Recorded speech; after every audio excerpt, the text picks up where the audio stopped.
Education policy 2020 या फिर नई शिक्षा नीति 2020 के तहत स्कूली शिक्षा से लेकर उच्च शिक्षा तक तमाम बदलावों के बारे में बात की है। लेकिन आज इस वीडियो में हम एक महत्वपूर्ण बदलाव के बारे में बात करेंगे और वो है बोर्ड एग्जाम्स को लेकर। हमने देखा कि पिछले कुछ सालों में बोर्ड एग्जाम्स का दबाव छात्रों पर किस कदर हावी रहता है कि वो खुदकुशी तक कर लेते हैं और इसी दबाव को कम करने की कोशिश इस नीति के तहत की गई है। क्या कुछ बदलाव हुए हैं, आइए इस वीडियो में देखें और समझिए। नई शिक्षा नीति में स्कूल और हायर एजुकेशन के बारे में 27 पॉइंट्स बताए गए हैं, जिनमें से 10 पॉइंट में स्कूली शिक्षा को रखा गया है और 7 पॉइंट्स में ऑनलाइन एजुकेशन पर ध्यान दिया गया है।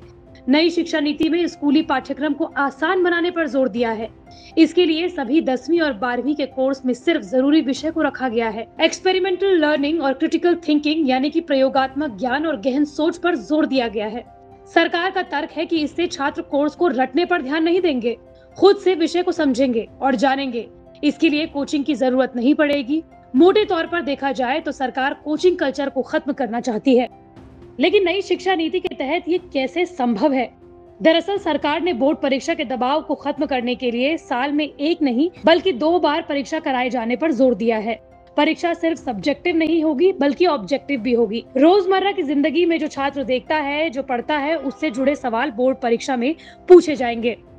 दरअसल बीते 10 सालों में अलग अलग सरकारों ने 10वीं और 12वीं के बोर्ड एग्जाम के बोझ को कम करने के लिए तमाम प्रयास किए, जिसमें 10वीं की परीक्षा में नंबर के बजाय ग्रेड सिस्टम रखा गया। तो कभी सब्जेक्टिव सवाल से ऑब्जेक्टिव सवाल छात्रों ने देखे। लेकिन अब नई शिक्षा नीति के तहत बोर्ड एग्जाम को सरल करने के लिए इसके कोर्स को कम करने पर ध्यान दिया है। इसका मतलब यह है कि बोर्ड एग्जाम होंगे लेकिन साल में 2 बार और परीक्षा के स्वरूप को बदलकर छात्रों की क्षमताओं का आकलन किया जाएगा, न कि उनकी याददाश्त का। दरअसल बोर्ड की परीक्षाओं पर हमेशा से यही सवाल उठता रहा है, छात्रों की क्षमताओं पर कम बल्कि उनकी याददाश्त की परीक्षा ली जाती है। सरकार 2022-23 में बोर्ड एग्जाम के नए स्वरूप को लागू करने पर विचार कर रही है। हालांकि परीक्षा के स्वरूप को बदलना शुरू में सरकार के लिए चुनौतीपूर्ण साबित हो सकता है। इसके अलावा कक्षा 3, 5 और 8 में सरकार की अलग एजेंसी छात्रों की क्षमताओं की परीक्षा लेंगी। ये एजेंसी सरकार के अंतर्गत ही काम करेंगी। अगर आपके मन में ये सवाल है कि सरकार एक्सपेरिमेंटल लर्निंग और क्रिटिकल थिंकिंग पर जोर क्यों दे रही है, छात्र इसे कैसे विकसित करेंगे, तो इसका जवाब है कि इस नीति का मकसद है छात्रों को भविष्य के लिए तैयार करना। बोर्ड एग्जाम में छात्रों से प्रैक्टिकल ज्ञान के बारे में पूछा जाएगा, लेकिन इसकी बुनियाद बचपन से ही तैयार कर ली जाएगी। सरकार 6वीं क्लास से ही छात्रों को रियल लाइफ एक्सपीरियंस देने के लिए वोकेशनल ट्रेनिंग देगी, जिसमें वो अपने लोकल एरिया की क्राफ्ट के बारे में जान सकेंगे।